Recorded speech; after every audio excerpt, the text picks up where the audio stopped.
Well, hello and welcome to another episode of the Israel Issue. And today we're thinking about how replacement theology caused the church to lose sight of its true identity, its true destiny, and indeed of its true calling. Now, it's well said that if you aim at nothing, you'll probably hit it. And it's not that today's church is without its aims, but because of the way replacement theology has smokescreened the church's understanding of its calling, so often its aims are nothing like they should be. And so instead of having a passion to be the salt of the earth and the light of the world, the gospel that comes out of replacement theology often prompts the believer to first of all think about, what does this mean just for me?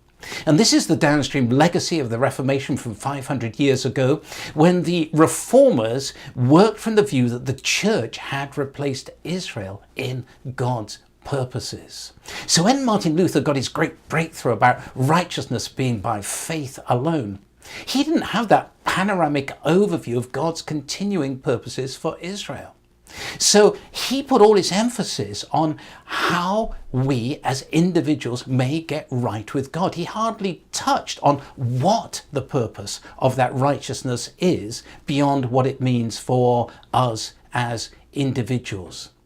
Now, for the people of Luther's day, this was not a problem because he just answered the most burning question that they had, which was caused by that fear that medieval life put upon them about how they might ever get right with God. He just answered that question. And as far as they were concerned, they could just do a workaround of what righteousness meant, really just look at the world around them and say, well, surely righteousness must be just the opposite of all that has been so bad and so wrong in medieval life. And this was really quite enough to set the Reformation rolling. And actually, because for 1,000 years before the time of the Reformation, the Bible hadn't been in the hands of everyday people, they had no reason to think of righteousness in terms of that revelation that God had given to and through Israel. So their view of righteousness set the Reformation rolling, but it was still a very incomplete understanding of biblical righteousness. Now, fast forward 500 years to today's believer, shaped in his or her thinking very much by replacement theology, which says that we can major on the New Testament to draw our understanding from, and we can just do so quite adequately using our Gentile minds. Now, here's the problem when it comes to righteousness.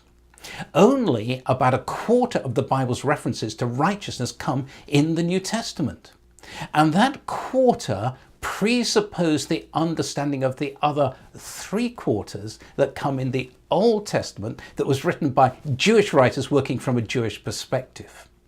So today's believers still go further ahead in understanding biblical righteousness and may very well be inclined to do exactly what those first believers did at the Reformation, was to draw from the world around them as the frame of reference to establish an understanding of righteousness, except that in our case, the world around us sees absolutes as a taboo and puts all the emphasis on subjectivism, this view that one person's insight or understanding of views are as valid as another's.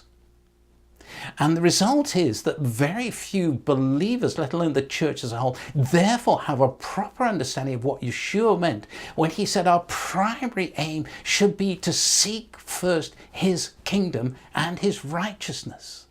But without a proper understanding of his kingdom and his righteousness, the result is that believers often live very syncretized lives with their faith in one box that comes out of the personal gospel and the rest of their life in another box.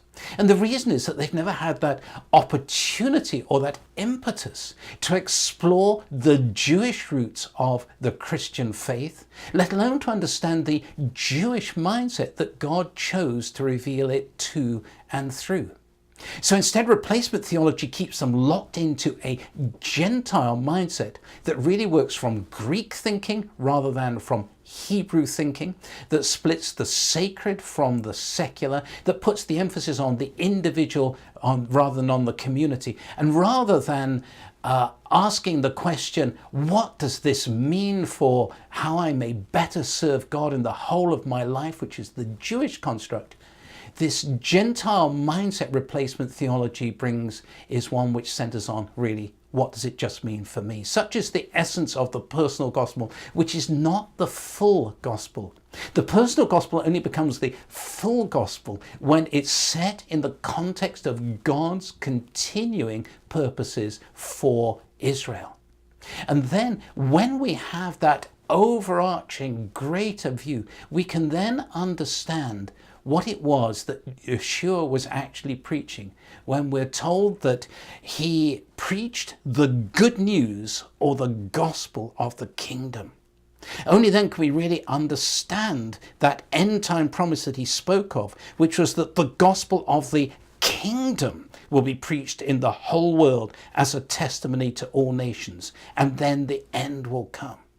And only then will we understand that final picture of Paul when we're told that boldly and without hindrance he preached not the personal gospel but the kingdom of God.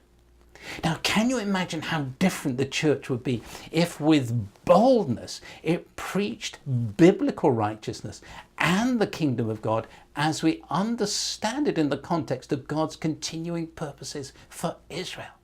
How different would be the expression of the gospel that would then result? How different would be the impact the church would have on the world? Now, for those of us who have any revelation of this, surely we should make it our high aim in this 500th anniversary year of the Reformation to do our part to complete that which was never properly completed at the Reformation. If you'd like to think more about this, please do go to our website, www.lethelionroar.com. Go to the Israel Issue tab. You'll find some study questions to help you think a bit more about it. You'll also find the previous episodes you might like to refer back to. If you're watching for the first time, do hit that subscribe button so that you'll get the Israel Issue direct in the future. Please also tell others all about it.